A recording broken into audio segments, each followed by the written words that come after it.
Thank you, everybody, for tuning in live. And I want to welcome you to the Street Dog Podcast, brought to you by the Street Dog Coalition. We are an international nonprofit caring for lives on both ends of the leash by providing free medical care and related services to pets of people experiencing or at risk of homelessness. And I am your host, Daria Tavana. I am also the Director of Development at the Street Dog Coalition, one member of a team of 2 Directors of Development. More on that soon. And if you're joining us live, thank you for your patience during our technical difficulties. Go ahead and drop an emoji in the chat box. Say hi. I see Andrea's here telling us that we are indeed live. Let us know where you're tuning in from, and don't hesitate to ask us a question if you feel inspired to. And I want you to know that on the Street Dog Podcast, we explore the world of animal welfare through the eyes of experts, street dog vets, and volunteers. And we'll share inspiring stories and provide updates on our advocacy work and give you an inside look at the challenges and rewards of working to improve the lives of animals belonging to people experiencing or at risk of homelessness. And again, if you're tuning in live on Facebook, it's great to have you here. We really appreciate your support, and we love connecting with you in this way. And if you're listening on Spotify, Apple Podcasts, or YouTube, please make sure that you're following the Street Dog Coalition on Facebook so that you can also tune in live every episode, experience all of our technical difficulties in real time, much more fun that way. And that'll also give you the opportunity to engage with us in real time, which we love to do. So now that you're here, I see a bunch of people are tuning in live. It's great to have you. On today's episode, I have Bri Kaufman, who is a Pittsburgh volunteer vet with SDC. She is our co-team lead over in Pittsburgh. And we have Leah Picker, who is my fellow development director, focusing on institutional giving at the Street Dog Coalition. And they are here joining me, and I'm so happy that they're here. And I'd actually love for you guys to maybe each tell us a bit more about your role at the Street Dog Coalition and maybe how you ended up working with us here at the organization. Do you want to go first, or you want me to go first? I would love it if you wanted to go first. We can do alphabetical. Okay, I'll go first. Well, I am the tech who goes out with the doctors for our Pittsburgh chapter. I started at the shelter here, Humane Animal Rescue, when I graduated tech school in 2017. And when we started our chapter in 2019, I was just coming into management. So I was not originally a part of the chapter, but as more spots became available, I quickly jumped into them. And now I have been a part of it since October of 2022. So I do all like the communications. I'm at pretty much every clinic that we have. We have them once a month down here. And I keep in contact with our partners in the community who are more the ones who are like the first point of contact for them. And then they send them to me to get them all set up for their medical care. So that's kind of my role. And Dr. Sampson, Dr. Sampson's my co-team lead. She unfortunately could not be here. She is the primary vet who does all of our care, but all of our vets here at the shelter really enjoy doing it. So if you ever come out to see one of our clinics, we have a rotating of vets who really enjoy doing this kind of stuff. So they're always out with me. Fantastic. Thanks, Bri. And Leah, I'll let you take it away, Leah. Absolutely. So yeah, I've been able to see Bri in action at clinics and Dr. Sampson. It's wonderful. I watch them do intake, get everyone triaged. I remember the day I was there observing there was a dog who was maybe a little reactive, and they took care of him and put him in an exam room without any of the other animals getting upset. So it was great to be able to watch that process. I became aware of the Street Dog Coalition because there's a woman in my neighborhood who was living unhoused with her cat and dog. I walked over and made her acquaintance, learned a little more about her.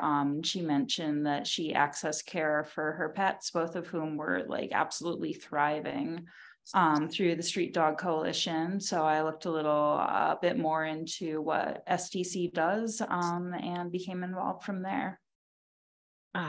That's awesome. It's really, really great to have you guys here. And I'm so excited about this conversation because I feel like we obviously have this link between the two of you in that you're both, living in Pittsburgh and kind of seeing the impact that the Street Dog Coalition is having in Pittsburgh. But you have such, I think, unique perspectives on the work that the Street Dog Coalition does. And also, the situation that people experiencing homelessness who also have pets are kind of moving through. So I'm really excited to kind of get both of your perspectives here. And maybe we can kind of start with Bri and both Leah and Bri, by all means, I think I've mentioned this maybe a million times, but this is just a totally open conversation. So feel free to chime in. If I'm sharing a question with one of you and the other one has something to say, please say it. I'm sure we'll all benefit. So maybe let's start with Bri. I'm so curious, Bri. I know that when I was younger, I really wanted to be a veterinarian. I somehow got lost and went to theater school, and here I am now. So whenever I meet a veterinarian like you, every fiber of my being has like all the feels, I get really excited, and I want to know what inspired you to become a veterinarian, and maybe how did that lead into you feeling inspired to become a volunteer veterinarian with the Street Dog Coalition? Just one clarification. I'm actually a tech. A tech. I didn't make it through vet school. I tried, didn't make it, couldn't do it. It's funny because I have tech in my notes, and I think that the 5-year-old wannabe veterinarian in me just took the microphone and got so excited. So that's perfectly fine, please. And I have plenty of friends who are vet techs, and I think there is so much overlap between what you do and what veterinarians do. So I appreciate you clarifying that. So what inspired you to become a vet tech, and what inspired you to be a volunteer vet tech with the Street Dog Coalition? What inspired me to be a vet tech was that I always wanted to work with animals, as most people who get in this field say. I did originally start going to vet school. It just was not for me. I just couldn't do it. It's the lengthy process, far too much math, wasn't for me. So I found the tech school down here in Pittsburgh as a better pathway for me. I actually, when I was in tech school, had no idea what I wanted to do. I knew that I wasn't really keen on private practice because I need more mental stimulation than what most private practices do. And actually somebody who works here at the shelter still came down and spoke to us about shelter work, and they had me hook, line, and sinker signed up for my externship that afternoon. And shelter medicine really became my passion, my everything, what I wanted to do. As soon as management opened up, I knew that I wanted to be higher up so that I could have more of a say in how we were doing things. And then through that, I got to work with the Street Dog program when it was being run by some other people. And I just loved the work that they did. I was grateful enough that I got to go out with them a couple of times without having any real duties that I had to do. I just had to go and be an extra set of hands. So I got to see it from that aspect before I was able to take it on. And it was just really great to see how grateful everybody was, how thankful everybody was. These pets are so well cared for. And it was really just heartwarming. So as more positions opened up for that, I was I have to do that because it's really, really awesome. I really enjoy the work. So I love that. And so you said that these pets were really well taken care of. And do you mean that they were taken well care of by the volunteer vet techs and volunteer vets, or by their owners, or by both? I'm so curious because I know so often we imagine people who are experiencing or at risk of homelessness not being willing or able to take care of their animals. And of course, we all here on this call know that that's not the case. If you could maybe talk a little bit more about that, that'd be fantastic. Absolutely. They were so taken care of by their owners. They are some of the friendliest animals I've ever met. And the nicest, the most well fed, well cared for. These owners love their animals so much, and they will go to the end of the earth to be with their animals and to care for their animals.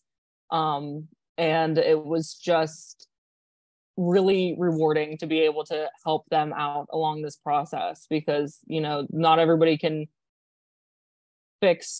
but not everybody can like change what happened, but they want to do what's best for their animals. And like I said, we've had animals before where we don't even have to restrain them for exams. And I'm like, man, I wish all of my clients were like this. Like they're so nice and just so well cared for. And of course, everybody who volunteers for Street Dog also is very, nice and friendly and everything too. Yeah. So that's also really cool. That's fantastic. Yeah, Leah, go ahead, chime in. Oh yeah, no, I would love to piggyback off that. The woman who introduced me to Street Dog Coalition's work was actually unhoused because she refused to surrender her animal in order to enter a traditional shelter. And I think that when you have someone with that level of dedication to their animals, it's a lot more than most of us who live inside can imagine. She absolutely sacrificed her own personal safety and well-being to make sure those animals had the best life possible. Yeah, and I really appreciate you guys both shining a light on this. And to kind of weave in our pre-recording conversation, I know it's Pride Month, and I feel like I would be remiss to not touch on the fact that I'm sure in Pittsburgh, certainly in Philadelphia, closer to where I live, there are so many individuals who identify as, LGBTQ individuals who are now experiencing homelessness because they've been kicked out of their homes. And oftentimes these individuals feel this sense of love and belonging from their animals that they never got at home. And I'm curious to know, like, how am I going to tie this into what we're actually talking about?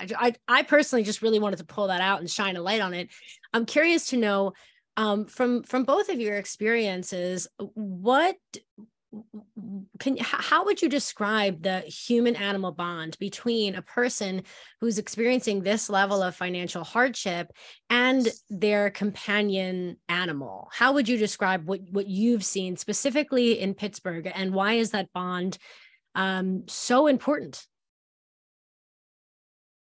I think that I certainly can't, I don't want to generalize, but I think for some of the unhoused people I've encountered, the animal acts as a touchstone in a life that is maybe marked by more volatility than most of us experience. It is a safe space and a provider of love. And the bond I've seen is amazing. Yeah, for sure. The human animal bond aspect with these people and their animals is more so than some of what I've seen, with people coming in who are housed and just coming in for their appointments in clinic. Like, these people really rely on their animals day by day to get them through everything. And I think that's something that, like, a lot of people would never understand. A lot of people who have never had to, really go through anything, or not as hard or as difficult as, maybe somebody being kicked out of their home and taking their animal. Like, their bond is more than words honestly can say, because we've seen it, and the amount of love and care that they have for these animals is really high, really, really high. Yeah. And I really appreciate you saying that. And I know that oftentimes a lot of these animals, like you said, they can be friendlier and even better adjusted than animals that are maybe left at home all day, who are housed. And I think the list goes on. So I really appreciate that that we as a society are starting to understand that just because someone is experiencing homelessness or at risk of experiencing homelessness and they are taking care of an animal, I think that, they're no less able to take care of their animals. If anything, I think in many ways they're more equipped to take care of their animals.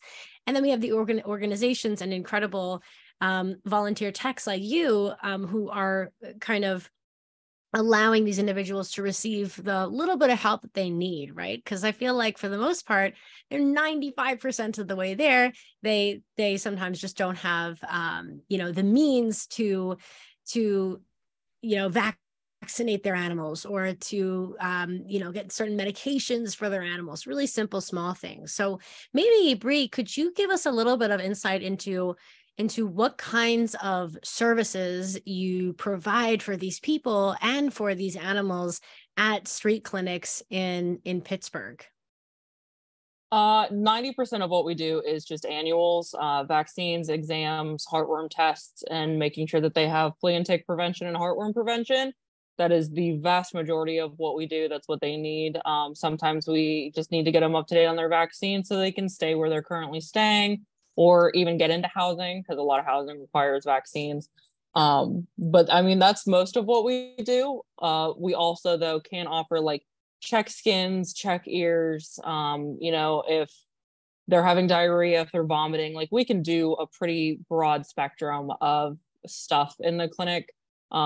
Fortunately, Street Dog has given me a lot of meds to be able to do a lot of things with, but most of what we do is just routine stuff. We can take more cases if we need to. And then honestly, even the tougher stuff, like since Dr. Sampson and I work for the shelter, even the more intense stuff, a lot of times we can get to the shelter to do more diagnostics or anything like that. So we have a pretty broad range of what we are able to do, thankfully, and I'm very grateful for that. That's fantastic. And I know that these annuals are so important for so many reasons. Like you said, they allow people to maintain their housing status in some cases. Can you maybe share a little bit about what kind of impact does vaccinating these animals play on public health at large? That's not really something we've talked about yet on this podcast. So I'm curious if you can shine a light on that. What is the ripple effect of ensuring that animals, especially animals that might be spending more time on the street than other animals, what kind of ripple effect does ensuring that they're vaccinated have on everyone? Yeah. So we vaccinate for rabies, for distemper, parvo, and for bordetella. Obviously, there are many effects to vaccinating for rabies. That is a big one because it's a legality. So if anybody's walking around and checking vaccine statuses, they can't pull their animal away because they're not up to date on vaccines or anything like that. Or that can also be used as a proof of ownership. In some cases, where if your dog does get away from you, you can be like, hey, I have my current rabies certificate. Can I have my dog back? So that's a big one. The distemper parvo one, if you're and the bordetella, actually, if you're coming in contact with like a lot of other random dogs, like it helps prevent own dogs that are in houses getting diseases, but it also prevents dogs that are, either living in a shelter or living on the street from getting diseases. So it kind of helps in a two-way. Because if you're walking your dog through an area and somebody else is walking their dog through an area and either one of them have any diseases, like those can live in the environment for a long time. So it's good to make sure that, nobody's getting diseases, and that helps, the vet clinics and the shelters not come in contact with those diseases. So it's kind of a multi-area help where if you vaccinate one, then another one doesn't get it, and then more don't get it. And the same as like bordetella, since it doesn't live in the environment too much, that's kennel cough.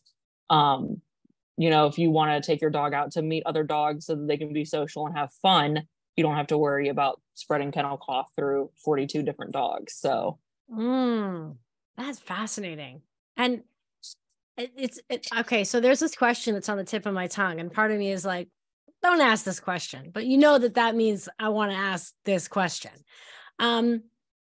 As we all know, in the past few years, I know that this idea of getting vaccinated has been like politicized, polarized, and I think taken out of context in so many different ways. And I'm wondering, just me, sheer morbid curiosity here. Have you been seeing like an uptick in people hesitant about vaccinating their animals, or like, no, it seems like, yeah, go ahead. Once we explain what the vaccines are doing and what they protect against, and usually like in detail what a couple of these diseases do, people are all on board with vaccinating. Sometimes the word vaccine scare them a little bit, but the more you explain to them, the more they are like, oh, absolutely, I don't want my dog to get that, or I don't want anybody else's dog to get that. So they're right on board. The only time we ever have people who are a little hesitant is if their dog has had a reaction in the past. Okay. Or one of their fair. previous dogs have had a reaction in the past and they're worried about their new dog having reactions. But otherwise, 99.9% of people are like, absolutely, give me those vaccines. Imagine that. Wow. That's mind-blowing. That's very cool. It's very cool. And I'm curious to know, Leah,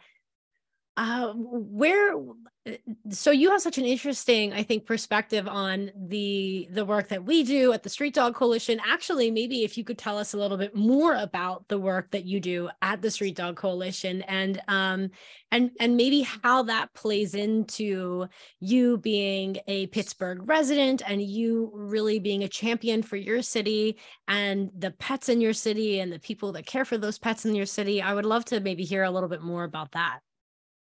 Absolutely. So what I do for SDC is write grants for institutional funding sources, which are largely private foundations that have missions that align with the work that we do. And I think that my personal interactions with the woman I've been mentioning really did cause me to step back and think a lot about the housing issues that we have in Pittsburgh specifically. We recently had a shelter open downtown last fall, I believe, that was the first shelter that admitted people along with their companion animals, and it was filled nearly immediately. To the best of my knowledge, there's a lengthy waiting list. And interacting with someone who was directly experiencing homelessness really was helped me understand better the immense barriers that come along with trying to access housing, and as well as the attitudes of the general public, because the person I'm discussing was a topic of hot conversation on the Nextdoor app, and some people's reactions were absolutely distasteful and horrifying to me. So having that experience and understanding better what people who are served by SDC are experiencing, and the fact that they are still caring for animals and making it through the day, was really eye-opening for me and gave me a great experience of, a one-to-one interaction with someone that I necessarily hadn't had before. Another thing that I noticed was that when I did go over and approach, and I'm trying not to use her name because I don't have her permission to speak about her, but the woman I'm discussing, one of the first things she said to me when I asked her what she needed was that she needed money, honestly, because people would come by all day long and drop off pet food and supplies for the pets, and they were way more concerned about her companion animals than her well-being. And I thought that was really eye-opening for me. And I think that sometimes people's compassion doesn't extend to the owners of the pets in the way it should. Yeah, and I really appreciate you sharing that with us, Leah. And I think it's so interesting to hear your experience, and I think it's this incredible reminder that the Street Dog Coalition claims to and does an incredible job at doing this, really caring for lives on both ends of the leash. And maybe, I don't know if either of you have had any experience in this realm, but have you encountered somebody at a clinic who has asked you for help with something maybe beyond what their pet needs? Maybe if they have a cold and might need some medical attention themselves, or so I guess my question for either of you is, have you experienced an individual at a clinic that needs something more than just medical care for their pet? And if so, what services do you think the Street Dog Coalition is most equipped to kind of refer them to? Well, we're actually very fortunate enough that we have a relationship with Allegheny Health Network here in Pittsburgh. Awesome. So when we go out, 90% of the time we are partnered with Allegheny Health Network. So they have, I believe she's a nurse practitioner there. A lot of times we offer food, hot meals for them. A lot of times when we go out, it's kind of like an all-in-one. So if they need stuff for their pet, they can also get stuff for themselves. They can get food, they can get the one place that we use has all sorts of clothing, all sorts of everything. So we're very fortunate enough that we have that great relationship with AHN and we can do that. So usually we don't have people who come up and say that because she's around the corner. So if they need something, they just go around the corner and she's right there. Absolutely. And I can only speak to my experience at the one clinic, but when I was there, they were providing service out of AHN's outreach center downtown, which is centrally located, easy to get to by public transportation. There was lasagna, salad, people were coming in and fixing plates for themselves. So it was kind of a nice community atmosphere that wasn't strictly limited to SDC. There are clean socks, hygiene products, everything was available, pet supplies, harnesses, leashes. And another thing that I was able to observe was that for the particular clinic I sat in on, Dr. Sampson had a call to go out to a shelter for a gentleman who wasn't able to make the trip downtown. And she kind of tacked that on to the end of what was already a really long day. So watching the team go above and beyond to provide care to someone who needed it was really fantastic to see. I think that's such a testament to the kind of individuals and volunteers and veterinarians and techs that the Street Dog Coalition attracts. Like there is this, I think, level of commitment and selflessness and this call to care for these individuals that I have not really experienced in any other organization. And I know that, and I know that, you know, in these situations, in these clinics, whenever we are able to provide an individual's pet with some medical attention, the care that they need. I've watched it myself in Philadelphia. These individuals, their whole demeanor changes. They open up a bit more. They feel a little bit more relaxed. They're smiling from ear to ear. And suddenly I've found that they're a bit more receptive and responsive to care that extends beyond care for their animal. So that's always been really, really cool and interesting for me to see and experience. And I just really thoroughly enjoy and respect all of our volunteers who are able to kind of very quickly establish this level of trust with these individuals through their pets in a way that I think some of these other One Health services themselves might not be able to establish so quickly. So it's just really fantastic to see that. And I'm curious to know, we've been really hyping up these clinics. I love these clinics. and I'm curious to know, maybe Bri, you can kind of take the lead here, and Leah, please layer in.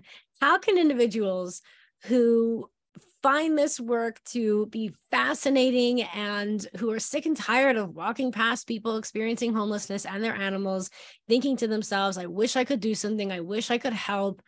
How can individuals, maybe individuals who are not veterinarians or healthcare professionals, how can they get involved with and support the work of the Street Dog Coalition in Pittsburgh? Bri, what do you think? Well, I take volunteers of any kind, of any variety. We have been absolutely so busy so far this year that we will take volunteers. All they have to do is reach out for me. I give them a brief rundown of what to expect. Because we are so busy, we usually hit the ground running because we only have a limited time slot. So we pretty much hit the ground running. And I'm going to brief you before we go on what we're going to do. But we could always, like, I had a volunteer who made me like 20 beds to take to a Street Dog, one of our clinics one day. So if you want to donate, if you want to make supplies, if you just want to reach out, we could always use any of that kind of stuff. We also have programs through our shelter. So if we can't use it at Street Dog, we can use it for a couple of our different programs, because we have pet pantries and Ellie's Attics where we give out free stuff to people as well. So if I can't use it specifically or I can't haul it, it will get used. So if you have anything you want to donate or if you want to help, all you have to do is reach out. That's fantastic. Thank you for that. And I just want everyone to know before we get Leah's take on this, that you can check out the show notes underneath this fabulous video that you were watching, and we will link to the section on our website that invites you to get involved and to donate your time and your money and some of your other resources and supplies as well. So I really appreciate that, Bri, and I'm sure that individuals listening to this will go ahead and click the link in the show notes. And Leah, what about you? What do you think? How would you recommend somebody who wants to help but might not have a medical background? I feel like I'm asking for myself as I am here without a medical background. How can lay people like me get deep in our relationship with the Street Dog Coalition at these street clinics? Absolutely. So I have three answers. The first is, as a deeply unskilled person in the medical field, Dr. Sampson was and the intake folks were kind enough to put me to work consolidating vaccine doses and making sure that we had the right vaccines in the right packages. So that would kind of, help organization. You do not need to have any talent. I certainly don't. And it was nice to know that I was contributing to something that might make future clinics less hectic. The second, for the record, Leah has a lot of talent. Just want to clarify that. Lot of talent. She's just very modest. Okay, Leah, continue. I had to clarify that. Yeah, thank you. And the second, I think, is by spreading the word. Virtually none of my friends knew about Street Dog Coalition in Pittsburgh because the people who do the work are focused on doing the work and not necessarily proselytizing, because there's enough actual work to be done without doing free advertising. But if you're someone like me who cannot do the actual work that needs to be done, telling your friends and family members about the program is invaluable. Just spread the word.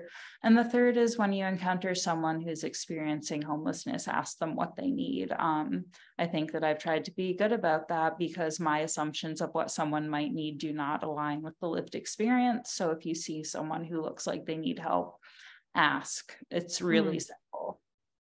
I think that's so well said, Leah. Thank you so much. I think, like you said, so often we make assumptions about people based on our own past experiences or based on experiences we couldn't even imagine having ourselves. So I really love this invitation to lean in, and when you see someone who may be in need of the Street Dog Coalition services, striking up a conversation with them and listening twice as much as you were talking, if not more. I love the idea of really empowering these individuals who may or may not be in need of our services to tell their story and to speak up and to use their voice, so that we're not rushing to judgment, and so that they're not stuck with 10 bags of dog food, but no money to, buy a meal for themselves and to take care of themselves, which I know is often the case. So sometimes when we feel like we're helping by bringing lots and lots of dog food, there are other ways in which we can empower these individuals and help them. I love this invitation to just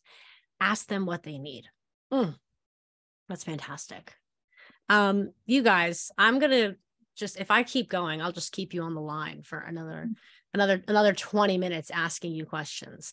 But let me wrap things up by asking you this question, Bri. If you could if you were to stop and think right now about like your vision for Pittsburgh, if the Street Dog Coalition continues down this path of helping these individuals who are experiencing homelessness, what kind of world do you imagine Pittsburgh to be if all of these animals on the streets are vaccinated, and if everyone who is experiencing homelessness is able to stay with their pets? How do you imagine? We're getting a little meta and a little weird here. Like what is your ideal vision of Pittsburgh once the Street Dog Coalition has solved the problem of serving individuals who have pets and who are experiencing homelessness? What does that look like? That's a deep question. I'm not sure that we'll ever be able to fix the problem. Pittsburgh has a lot of faults right now with housing in particular, and allowing pets and prices. But honestly, I would just love it if people walking down the street would just, as Leah said, just ask them what they needed and kind of be like a no judgment zone, and just be kind and welcoming to these people, because they're nice people. Their pets are nice. They're not doing anything wrong. They're just trying to live their life day to day, and I think they deserve all of the same basic needs and human kindness that everybody else deserves.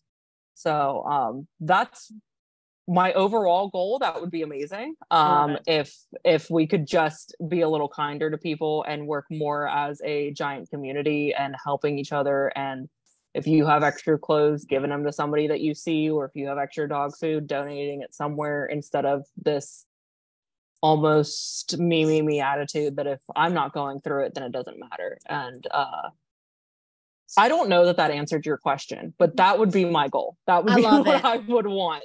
That answered my question. I was also asking you to describe an unrealistic utopia. So maybe not the best question, but you sure as hell answered it. How about you, Leah? If you could imagine a Pittsburgh in which everybody ask these individuals what they need and in what form they were able to help. I guess a better question would be, how would that change the city? What kind of city would we be living in and looking at?